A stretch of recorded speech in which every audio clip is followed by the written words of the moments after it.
विद्यार्थियों, श्रीमद् भगवद गीता के तीसरे अध्याय के 23वें श्लोक तक का अपन अध्ययन कर चुके हैं, जिसमें भगवान कृष्ण ने बताया है कि संसार में जो भी श्रेष्ठ प्राणी है उसको अपने कर्तव्य कर्म का पालन करना चाहिए, क्योंकि यदि कर्म नहीं करता है या गलत कार्य करता है तो बाकी संसार के मनुष्य भी उसी का अनुसरण करते हैं और इससे सृष्टि जो चक्र है वह बाधित होता है। इसलिए कहते हैं कि कर्म क्यों करना चाहिए। इसके उत्तर में भगवान ने कहा है कि उत्सीदेयुरिमे लोका न कुर्याम कर्म चेदहम शंकरस्य च कर्ता श्याम उपहन्याम इमा प्रजा। हे अर्जुन, यदि मैं कर्म नहीं करूं तो लोक स्थिति निमित्तक कर्म के अभाव में ये सब लोग भ्रष्ट हो जाएंगे, नष्ट हो जाएंगे, और तब मैं वर्ण संकरता को करने वाला हो जाऊंगा, अर्थात वर्ण संकरता का दोष लगेगा तथा सारी प्रजा का हनन करने वाला बन जाऊंगा, अर्थात सारी प्रजा के हत्या करने का दोष मेरे ऊपर आएगा। सक्ता कर्मण्य विद्वांसो यथा कुर्वन्ति भारते कुर्याद विद्वांस तथा सक्त्य चिकीर्षु लोक संग्रह।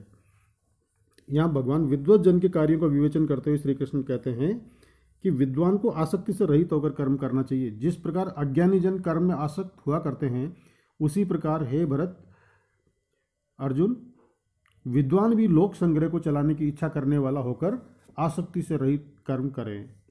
न बुद्धि भेदम जनयेद अज्ञानानाम कर्म संगिनाम जोशयेत सर्व कर्माणि विद्वान युक्त समाचरे।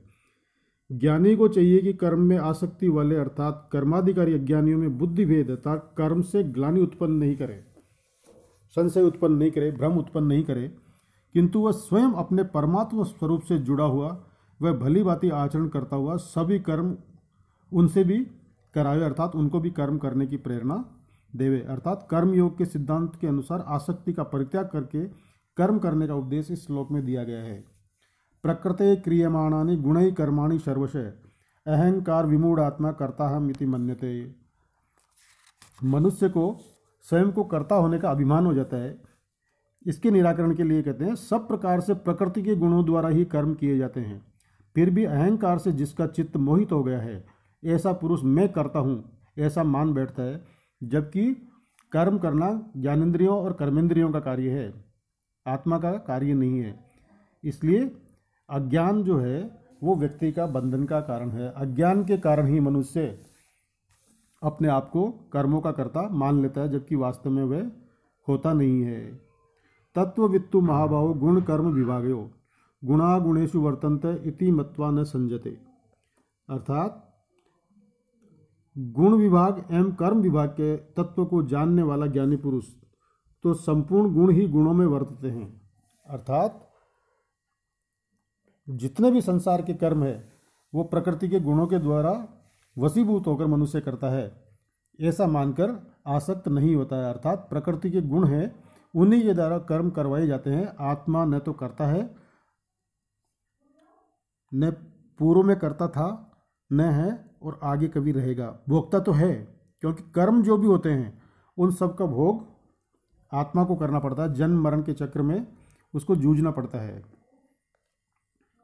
अग्रिम श्लोक में कहते हैं प्रकृते गुण सम्मूढ़ा संजनते गुण कर्मसु तान कृतस्न विदो मंदान कृतस्नवित न विचालेत। हे अर्जुन, इस प्रकार से जो प्रकृति के गुणों से मोहित हुए अज्ञानी जन गुणों और कर्मों के कर्ता भाव में आसक्त होते हैं, उन अल्पज्ञ अज्ञानियों को सर्वज्ञ पुरुष कर्म से विचलित नहीं करे, क्योंकि अपनी प्रकृति के अनुसार वे कर्म के द्वारा ही रजोगुण से छूटकर सत्व गुण में आरूढ़ होंगे और तब स्वतः ही कर्म से मुक्त हो जाएंगे। अर्थात प्रकृति के तीन गुण होते हैं, सत्व, रजस और तमस। प्रत्येक प्राणी में इन तीनों गुणों का निवास रहता है। जिस पुरुष में जिस गुण की अधिकता होता है वह उसी के अनुसार कार्य करता है। अनुभव प्राप्त करते करते प्राणी को ज्ञान प्राप्त हो जाता है, किंतु इस प्रक्रिया में काफ़ी लंबा समय लगता है। अग्रिम श्लोक में कहते हैं मयि सर्वाणि कर्माणि सन्न्यस्य आध्यात्म चेतसा निराश्य निर्ममो भूत्वा युद्धस्व विगतज्वर। हे अर्जुन, तुम ज्ञान निष्ठ चित्त से कि मैं आत्मस्वरूप हूँ, न करता हूँ न भोगता, अपने संपूर्ण कर्म मुझ परमात्मा स्वरूप में परित्याग करके आशा रहित, ममता रहित और संताप रहित होकर युद्ध करो, युद्ध के लिए तैयार हो जाओ। ये मे मतम इदम नित्यम अनुतिष्ठन्ति मानवा श्रद्धावंतो अनसूयंतो मुच्यन्ते ते अपि कर्म भी। जो श्रद्धालु एवं दोष बुद्धि रहित मनुष्य मेरे मत का नित्य ही व्यवहार करते हैं, मेरे मत का अनुसरण करते हैं कि आत्मा कर्ता या भोक्ता नहीं है, किंतु संपूर्ण कर्ता भोक्तापन प्रकृति के गुणों में ही निहित है, वे भी समय पाकर इस ज्ञान का साक्षात्कार करके कर्म बंधन से छूट जाते हैं। अर्थात कोई भी वस्तु एकदम समझ में नहीं आती है, यदि उसे अनेक से सुना जाए और समझने का प्रयास किया जाए तो धीरे धीरे प्राणी अभ्यस्त हो जाता है, फिर उसे तदनुरूप आचरण करने में किसी प्रकार की कोई कठिनाई नहीं होती है। ये तो एतद अभ्यसूयन्तो नानुतिष्ठन्ति मे मतम सर्व ज्ञान विमूढ़ांस्तान विद्धि नष्टान चेतसे। हे अर्जुन, जो मूर्ख लोग इस मेरे मत को दोष दृष्टि देख रखते हुए कि आत्मा कर्ता भोक्ता नहीं है, यह कैसे मान लें, अर्थात ये चीज़ हमारे समझ में नहीं आती, इसके अनुसार व्यवहार यदि नहीं करते हैं, उन सब प्रकार के ज्ञानों से विमूढ़ हुए मोहित हुए चित्त वालों को कल्याण मार्ग से भ्रष्ट हुआ समझना चाहिए। अर्थात वो जिस रास्ते पर चल रहे हैं उनसे उनको परमात्मा की आत्मस्वरूप की प्राप्ति होना असंभव है। सदृशं चेष्टते स्वस्य प्रकृतिर ज्ञानवान अपि प्रकृतिम यान्ति भूतानि निग्रह किम करिष्यति। इसमें कहते हैं कर्म की अनिवार्यता, कर्म की प्रवाहता की अनादिता, कर्म का पर्यवसान यानी समापन, लोक संग्रह के लिए कर्म की कर्तव्यता, योग युक्त कर्म का वर्णन करने के पश्चात अब प्रकृति की बलवत्ता का यहाँ पर वर्णन किया जा रहा है। कहते हैं ज्ञान युक्त पुरुष भी अपनी प्रकृति के अनुसार ही चेष्टा करता है, अर्थात प्रकृति उससे कर्म करने में प्रवृत्त करती है। इसी प्रकार सभी प्राणी अपनी अपनी प्रकृति को प्राप्त होते हैं, अर्थात प्रकृति के अनुसार व्यवहार करते हैं। इसमें किसी की हट या उसका जो जिद है वह कुछ भी नहीं कर सकती, क्योंकि सभी प्राणी प्रकृति के गुणों के वशीभूत होकर कर्म करते हैं। सामान्य रूप से प्रकृति स्वभाव या आदत को कहते हैं, जिसके लिए कहा जाता है कि स्वभावो दुरतिक्रम है, अर्थात प्रकृति को बदलना अत्यंत कठिन कार्य है। इंद्रियस्य इंद्रियस्यार्थे राग द्वेषो व्यवस्थितो तयोर न वशम आगच्छतो ही अस्य परिपंथिनो। हे अर्जुन, इंद्रिय के विषय में अर्थात सभी इंद्रियों का अनुकूल व प्रतिकूल विषयों में स्वाभाविक राग और द्वेष होता है। जो चीज़ अच्छी लगती है उसके प्रति राग उत्पन्न हो जाता है, और जो चीज़ अच्छी लगते हुए व्यक्ति को प्राप्त नहीं होती है उसके प्रति उसमें द्वेष उत्पन्न हो जाता है। तथापि उन राग और द्वेष के वशीभूत नहीं हो, क्योंकि वे राग और द्वेष जो दो हैं वे ही इस जीव के कल्याण मार्ग में सबसे बड़ी बाधा है। श्रेयान स्वधर्मो विगुण पर धर्मात् स्वनुष्ठितात् स्वधर्म निधनम श्रेय पर धर्मो भयावह है। भली प्रकार से आचरण किए हुए दूसरे के धर्म की अपेक्षा गुण रहित भी अपना धर्म होता है वो बहुत श्रेष्ठ है, कल्याणकारी है। इसलिए अपने धर्म में व्यवहार करते हुए मृत्यु भी कल्याणकारी है, और पराया जो धर्म है वह हमेशा भय को देने वाला है।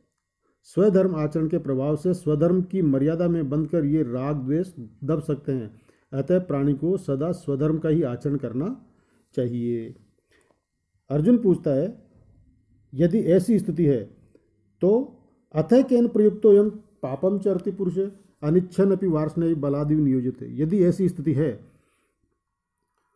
तो फिर न चाहता हुआ भी ये पुरुष जबरदस्ती किसी कर्म में प्रवृत्त कराए हुए व्यक्ति के समान किसके द्वारा प्रेरित होकर पाप का आचरण करता है। इस पर भगवान श्री कृष्ण कहते हैं, काम ऐसे क्रोध ऐसे रजोगुण समुद्भव है, महाशनो महापापमा विद्यनम ही वेरणम। हे अर्जुन, रजोगुण से उत्पन्न होने वाला ये काम है और यही क्रोधाकार में परिणत हो जाता है। जब व्यक्ति की कामना की पूर्ति नहीं होती है तो क्रोध आना स्वाभाविक हो जाता है, और वो काम ही क्रोध के रूप में परिणत हो जाता है। बहुत खाने वाला, भोगों से कभी संतृप्त न होने वाला महापापी, इस काम को ही तुम संसार के जीव का सबसे प्रमुख शत्रु समझो। अर्थात ये जो काम है ये व्यक्ति का सबसे बड़ा शत्रु माना गया है। धूमेन आवृयते वन्नीर यथादर्शो मलेन च यथोल्लवेन आवृतो गर्भस तथा तैनेदम आवृतम। जिस प्रकार से धुआं से आग, मेल से दर्पण और जेर से गर्भ ढका रहता है, उसी प्रकार काम के द्वारा ये जीवात्मा ढका हुआ रहता है। आवृतम ज्ञानम एतेन ज्ञानिनो नित्य वेरिणा काम रूपेण कौन्ते दुष्पूर्ण अनलेन च। हे कुंती पुत्र अर्जुन, ज्ञानियों के सदा शत्रु रहने वाले एवं कठिनाई से पूर्ण होने वाले अग्नि के समान इस काम रूप के द्वारा ज्ञान ढका हुआ रहता है। इतने शक्तिशाली काम के द्वारा ज्ञान के ढक लिए जाने पर का परिणाम यह होता है कि जीव काम के प्रवाह में बहता हुआ चला जाता है और किम कर्तव्य विमूढ़ हो जाता है, अपने कर्तव्य मार्ग से भटक जाता है। इंद्रियाणि मनोबुद्धि अस्य अधिष्ठानम उच्यते एतेर विमोह्यति ऐसे ज्ञानम आवृत्ते देहिनम। इंद्रियां, मन और बुद्धि ये तीनों इस काम के निवास स्थान माने गए हैं। यही काम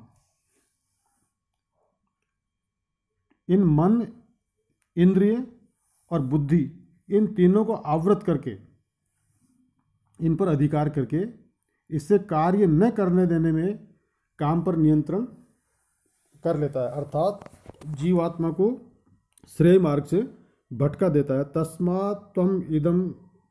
तस्मात् त्वम इंद्रियाण्याद्यो नियमे भारतर्षभ पाप मानम प्रजयिनम ज्ञान विज्ञान नाशनम। अर्थात अर्जुन, तुम पहले इंद्रियों को अपने वश में करके ज्ञान और विज्ञान के नाश करने वाले इस पापी काम को मारो, अर्थात इसको अपने वश में रखो, काम पर विजय प्राप्त करो। इंद्रियाणि परान्यहु इंद्रियभ्य परम मनः मनसस्तु परा बुद्धिर यो बुद्धे परतस्तु से। इंद्रियों को परे कहा गया है, अर्थात जो स्थूल शरीर है उसकी अपेक्षा इंद्रियां सूक्ष्म है, इंद्रियों की अपेक्षा मन सूक्ष्म है और मन की अपेक्षा बुद्धि सूक्ष्म है, और जो बुद्धि से भी सूक्ष्म है उससे भी जो परे है वह आत्मा है।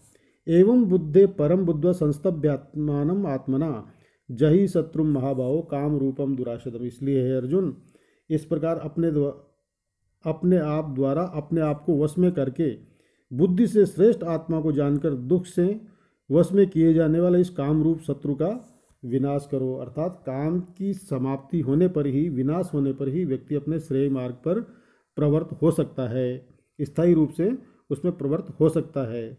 धन्यवाद।